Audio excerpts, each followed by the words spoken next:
All ye shall be offended because of me this night. What is written, I will smite the shepherd, and the sheep of the flock shall be scattered abroad. Though all men shall be offended because of thee, yet will I never be offended. I am ready to go with thee both into prison or to death. I tell thee, Peter, the cock shall not crow this day before that thou shalt thrice deny that thou knowest me. Though I should die with thee, yet will I not deny thee.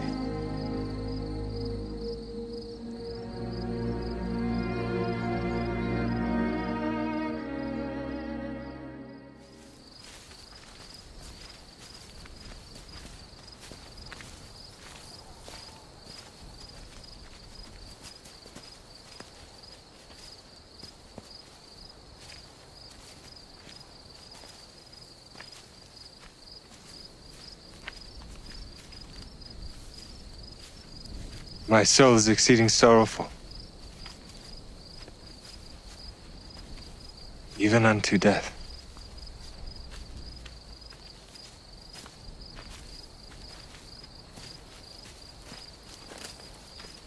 Tarry ye here,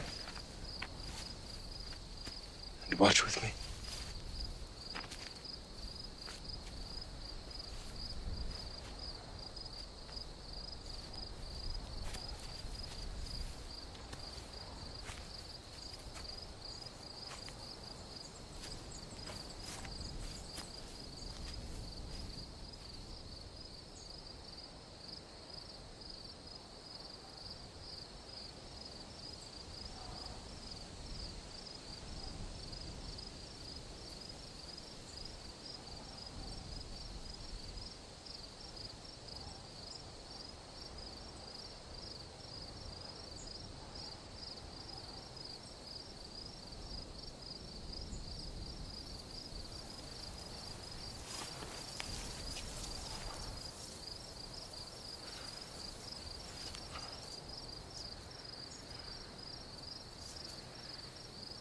Abba.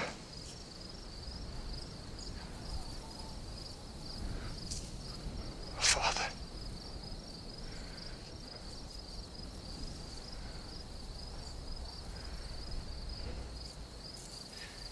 All things are possible unto thee.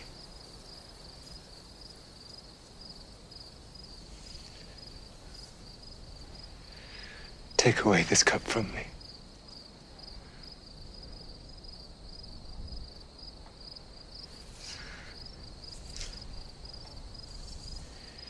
Nevertheless, not my will, but thine be done.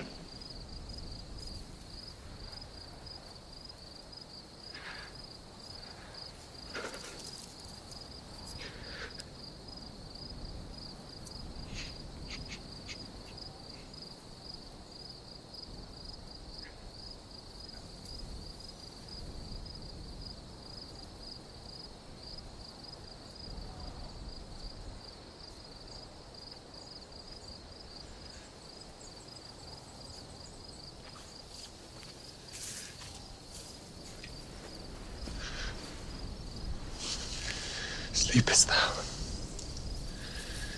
Couldst not thou watch 1 hour?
Behold, the hour is at hand,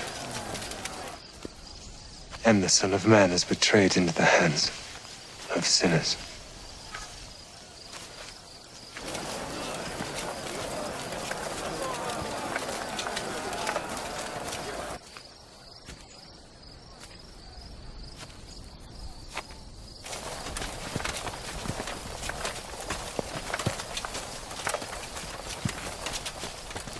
Whom seek ye? Jesus of Nazareth.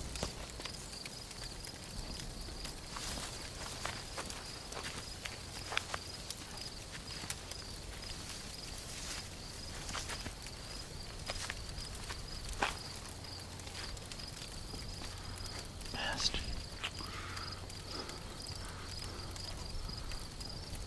Betrayest thou the Son of Man with a kiss?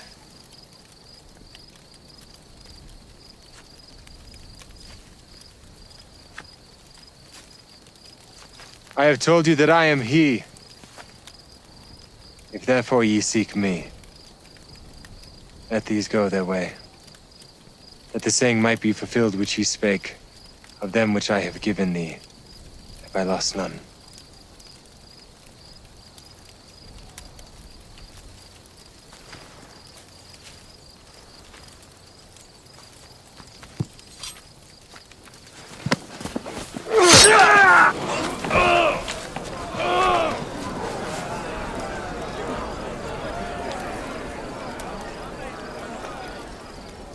The cup which my Father hath given me, shall I not drink it?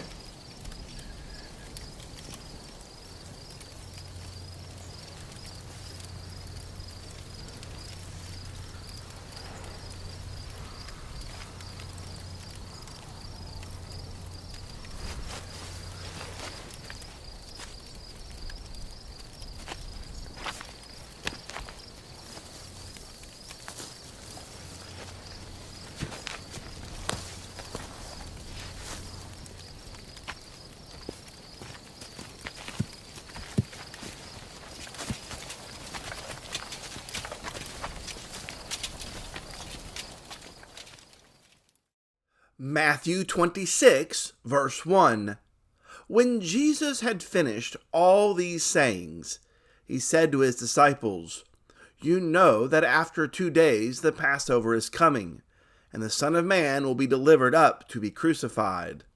Then the chief priests and the elders of the people gathered in the palace of the high priest, whose name was Caiaphas, and plotted together in order to arrest Jesus by stealth and kill him.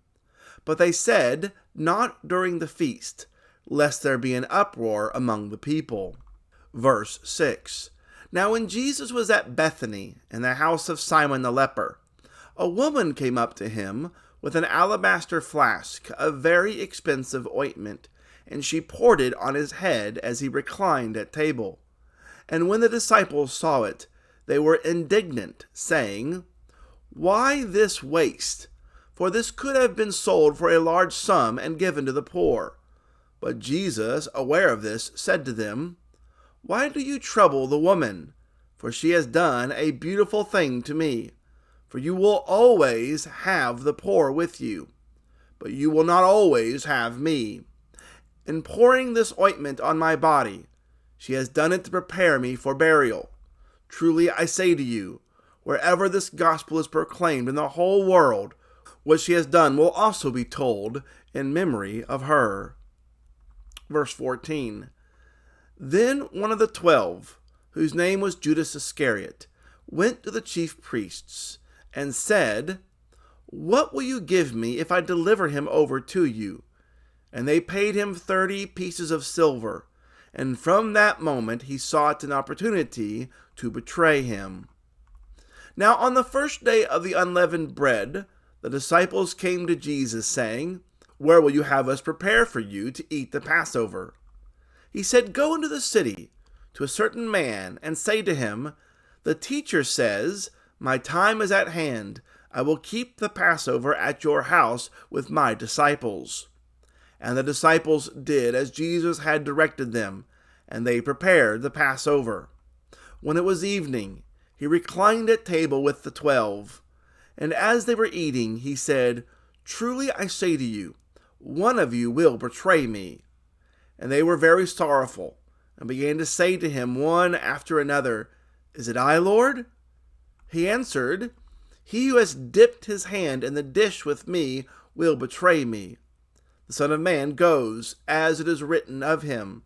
But woe to that man by whom the Son of Man is betrayed. It would have been better for that man if he had not been born." Judas, who betrayed him, answered, "Is it I, Rabbi?" He said to him, "You have said so." Verse 26. Now as they were eating, Jesus took bread, and after blessing it, broke it, and gave it to the disciples, and said, "Take, eat, this is my body." And he took a cup, and when he had given thanks, he gave it to them, saying, "Drink of it, all of you, for this is my blood of the covenant, which is poured out for many for the forgiveness of sins. I tell you, I will not drink again of this fruit of the vine until that day when I drink it new with you in my Father's kingdom." And when they had sung a hymn, they went out to the Mount of Olives. Then Jesus said to them, "You will all fall away because of me this night, for it is written, I will strike the shepherd, and the sheep of the flock will be scattered. But after I am raised up, I will go before you to Galilee." Peter answered him, "Though they all fall away because of you, I will never fall away." Jesus said to him, "Truly I tell you, this very night, before the rooster crows, you will deny me 3 times. Peter said to him, "Even if I must die with you, I will not deny you." And all the disciples said the same. Verse 36. Then Jesus went with them to a place called Gethsemane, and he said to his disciples, "Sit here while I go over there and pray." And taking with him Peter and the 2 sons of Zebedee, he began to be sorrowful and troubled. Then he said to them, "My soul is very sorrowful, even to death. Remain here and watch with me." And going a little farther, he fell on his face and prayed, saying, "My Father, if it be possible, let this cup pass from me. Nevertheless, not as I will, but as you will." And he came to the disciples and found them sleeping. And he said to Peter, "So could you not watch with me 1 hour? Watch and pray, that you may not enter into temptation. The spirit indeed is willing, but the flesh is weak." Again, for the 2nd time, he went away and prayed, "My Father, if this cannot pass unless I drink it, your will be done." And again he came and found them sleeping, for their eyes were heavy. So leaving them again, he went away and prayed for the 3rd time, saying the same words again. Then he came to the disciples and said to them, "Sleep and take your rest later on. See, the hour is at hand, and the Son of Man is betrayed into the hands of sinners. Rise, let us be going. See, my betrayer is at hand." Verse 47. While he was still speaking, Judas came, one of the 12, and with him a great crowd with swords and clubs from the chief priests and the elders of the people. Now the betrayer had given them a sign, saying, "The one I will kiss is the man. Seize him." And he came up to Jesus at once and said, "Greetings, Rabbi." And he kissed him. Jesus said to him, "Friend, do what you came to do." And they came up and laid hands on Jesus and seized him. And behold, one of those who were with Jesus stretched out his hand and drew his sword and struck the servant of the high priest and cut off his ear. Then Jesus said to him, "Put your sword back into its place, for all who take the sword will perish by the sword. Do you think that I cannot appeal to my Father, and he will at once send me more than 12 legions of angels? But how then should the scriptures be fulfilled, that it must be so?" At that hour Jesus said to the crowds, "Have you come out as against a robber, with swords and clubs to capture me? Day after day I sat in the temple teaching, and you did not seize me. But all this has taken place, that the scriptures of the prophets might be fulfilled." Then all the disciples left him and fled. Verse 57. Then those who had seized Jesus led him to Caiaphas, the high priest, where the scribes and the elders had gathered. And Peter was following him at a distance, as far as the courtyard of the high priest. And going inside, he sat with the guards to see the end. Now the chief priests and the whole council were seeking false testimony against Jesus, that they might put him to death. But they found none, though many false witnesses came forward. At last 2 came forward, and said, "This man said, I am able to destroy the temple of God, and to rebuild it in 3 days. And the high priest stood up and said, "Have you no answer to make? What is it that these men testify against you?" But Jesus remained silent. And the high priest said to him, "I adjure you by the living God, tell us if you are the Christ, the Son of God." Jesus said to him, "You have said so, but I tell you, from now on, you will see the Son of Man seated at the right hand of power and coming on the clouds of heaven." Then the high priest tore his robes and said, "He has uttered blasphemy. What further witness do we need? You have now heard his blasphemy. What is your judgment?" They answered, "He deserves death." Then they spit in his face and struck him, and some slapped him, saying, "Prophesy to us, you Christ. Who is it that struck you?" Verse 69. Now Peter was sitting outside in the courtyard, and a servant girl came up to him and said, "You also were with Jesus the Galilean." But he denied it before them all, saying, "I do not know what you mean." And when he went out to the entrance, another servant girl saw him, and she said to the bystanders, "This man was with Jesus of Nazareth." And again he denied it with an oath, "I do not know the man." After a little while the bystanders came up and said to Peter, "Certainly you too are one of them, for your accent betrays you." Then he began to invoke a curse on himself, and to swear, "I do not know the man." And immediately the rooster crowed. And Peter remembered the saying of Jesus, "Before the rooster crows, you will deny me 3 times." And he went out and wept bitterly. As you can tell from the reading, there is so much going on in Matthew chapter 26. You got the plot to kill Jesus. We have the anointing of Jesus at Bethany. We have Judas agreeing to betray Jesus. We have Jesus observing the Passover with the apostles. Jesus instituting the Lord's Supper. Jesus foretelling of Peter's denial. Jesus' prayer in the Garden of Gethsemane. The betrayal and arrest of Jesus. Jesus tried before the council. And Peter's denial of Jesus. Wow. We don't have time to go over everything that's going on here. However, all these events from Matthew chapter 26 also appear in the other gospel accounts. So we'll talk in depth about each of these things throughout the year. We don't have much information regarding what Jesus did on the Wednesday before his crucifixion. I mean, it could be that he continued to teach in the temple. It's also likely that he used most of the day for prayer, rest, and solitude with his apostles. We do know that, in verse 2, that Jesus reminded his disciples of the coming Passover, and how on that day he would be handed over to his enemies to be crucified. In verse 3, we get this thing here, meanwhile.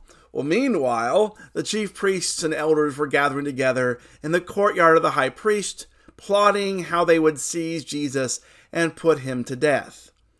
Verse 5, they didn't want to do this during the Passover feast because they feared that if they did that, there would be a riot. And that's the last thing that they needed, was a riot. Now, fortunately for these enemies of Jesus, they found an avenue to seize him through the use of one of his apostles, Judas Iscariot. And Judas himself went to the chief priests, what are you willing to give me if I deliver him over to you? Sometimes we look at Judas as like a black-hatted villain, and that may not be entirely the case. We know Judas was very materialistic. He loved money. And we do know that you can't serve God and money. It could be that he thought, well, Jesus is so powerful. He raises people from the dead. He heals those with leprosy. And it's already happened before that they've cornered Jesus and he just slipped right through them. So maybe Judas was thinking, I could profit from this, right? I mean, I'll turn him over to these enemies, and then he'll just poof again. And hey, I've made 30 pieces of silver. That could be what it's going on here. I don't think that he had any kind of hatred towards Jesus. I think that he just would rather serve himself. And serving self is never a good thing. We'll see why. I think that later on in our Bible reading. So the chief priests are glad when Judas came to them with this proposition, and they weighed out to him 30 pieces of silver. Now, 30 pieces of silver, one Bible translation from 1958 says that 30 pieces of silver was equivalent to $21.62. That was in 1958. If we convert that to today, that would be $222. Still, not a whole lot of money. I dare say that a family of 6 could not get a week's worth of groceries for $222. Mike Willis, in a Truth Magazine article from 1991, pointed out that 30 pieces of silver was not what Jesus was worth. Rather, it was what Judas was worth. Judas sold out his loyalty to his friend for a mere 30 pieces of silver. How many times do we find people willing to sell out their integrity for such a small sum of money? 30 pieces of silver could not redeem Christ from death. As I said a moment ago, we don't know for sure what thoughts passed through Judas's mind as he witnessed the chain of events which followed his betrayal of Jesus. I firmly do believe that he never intended for his betrayal to lead to Jesus' death. Judas was ultimately used to give the enemies of Jesus access to him when he was alone and away from the crowds. While the enemies were eventually able to accomplish this through their use of Judas, I think it's important to note that they were only able to because Jesus allowed it. The Lord could have stopped them in their tracks at any time, but then he desired to be the sacrifice for our sins. I do want to notice that at the Passover, that Friday night, that dinner, that Jesus did say, hey, one of you is going to betray me. And every one of them were astonished and very sorrowful. Is it I? Is it I? We have the institution of the Lord's Supper here that we still participate in on each and every Lord's Day. We'll say more about that later too. We also have Jesus telling that Peter will deny him. Remember we said earlier that Peter has sandal mouth disease, always putting his foot in his mouth. And here's one of those times. All of you are going to be scattered. Temptation is going to cause you to leave. And Peter says, no, even if they all fall because of you, I will never fall away. And Jesus calls him on it. Well, that very night the rooster will crow, you will deny me 3 times. Then we have Jesus' prayer in the garden. Peter and the 2 sons of Zebedee, James and John, get the special privilege of going further with Jesus in the garden while he goes and prays, and they fall asleep. Jesus checks on them, but then goes back and offers the same prayer that he had prayed before. So then Jesus returns, finds them sleeping again, and he leaves and prays for a 3rd time, saying the same words again. From verse 39 and verse 42, I think we can learn that we can pray for the same thing regularly. I think some people think that you can only pray for something once and then leave it at that because, well, if I do it more than once, that demonstrates a lack of faith. No, we can pray like Jesus did. We can pray frequently. You can pray your desires to God and then pray for God's will to be done. I do want to say something about verse 41 here, that Jesus tells them to watch and pray that you may not enter into temptation. Surely the spirit was willing, but the flesh was weak. Peter demonstrates that later as well, when he does betray Jesus that very night. Peter should have been praying instead of sleeping, praying that he would be able to overcome temptation. If only he had known. I wonder how often Peter thought about that after Jesus' death. We'll see more about that as well later on. Well, Jesus returns and finds them sleeping again, and he leaves and prays for a third time, saying the same words again. And it is at this moment that the betrayal begins. Prayer doesn't always change the outcome. What was the Father's answer to Jesus' prayer? The answer was no. If the Father told Jesus no, then he's also going to tell you and I no. Prayer does not always change the outcome, but it should always change us. Prayer should cause us to yield and accept our circumstances, good or bad. Prayer should help us to trust God more and then learn from our distress. Learn from Jesus. Learn to pray like Jesus did. Again, we won't say much more about the betrayal or about Jesus' trial here and Peter's denial. We'll save those for later in the year. Thank you so much for joining us in our daily Bible reading. See you tomorrow.